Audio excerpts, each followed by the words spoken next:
கடைசியா என்ன மெசேஜ் அனுப்பிச்சாங்க இப்போ? பண்ணுங்கப்பா, ஏன் கட் பண்றீங்க? என்னப்பா நான் என்ன தப்பு பண்ணேன்னு எனக்கே புரியல. நீங்க நம்ம பேசுனது நீங்க ஆல்ரெடி நம்ம பேசுனதே 2 saree ஒரு பிளவுஸ் தான் பேசணும். சரி அதோட விடுங்க. நான் இப்போ அந்த பிளவுஸ்க்கும் நான் போட்டு தரேன்னு போட்டு தரமாட்டேன்னு நான் சொல்லவே இல்லையேப்பா.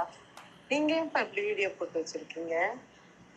நீங்க saree அனுப்புங்க, மேட்ச் பண்ணி நான் போடுறேன்னு தானே சொன்னேன். நான் போட மாட்டேன்னு உங்களுக்கு நான் சொல்லவே இல்லையே. ஓகே, இப்போ என்னன்னா இவங்களோட அனுப்புங்கன்றாங்கல்ல, அந்த சாரியோட இதை நான் காமிக்கட்டா?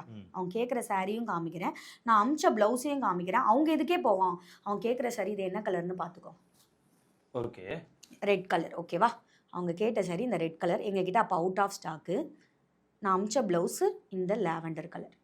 இதுக்கும் அதுக்கும் என்ன சம்மந்தம்? அவங்களுக்கு தேவை இன்னொரு புடவை. அவங்க கான்செப்ட் என்னன்னா, என்கிட்ட மட்டும் இல்லை, எல்லா பேஜ்லேயுமே போய் ஒரு பொருள் 2 பொருளும் கேட்க மாட்டேன்றாங்க. 5 பொருள் 10 பொருளும் கேட்குறாங்க. ஒருத்தவங்க 100 ஃபாலோவர் வச்சுருக்காங்க, தறி வச்சு ஓட்டுறாங்க. அவங்ககிட்ட போய் 8000 ரூபாய் மதிப்புள்ள புடவையை ஃப்ரீயாக கேட்குறாங்க. கொலா பண்ணி கொடுக்குறேன். அவங்க கேட்குறாங்க, மேம் இவ்வளோ காசுக்கெல்லாம் நாங்கள் புடவை அனுப்ப முடியாது, நாங்கள் வேணால் சின்ன சின்ன ப்ளவுஸ் எல்லாம் கொடுக்குறோன்னதுக்கு, இல்லைப்பா நீங்கள் ஒரு 4-5 கொடுத்தா தானப்பா நான் வீடியோ போட முடியும். அவங்க எல்லார்கிட்டையுமே போய் நிறைய கேட்குறாங்க.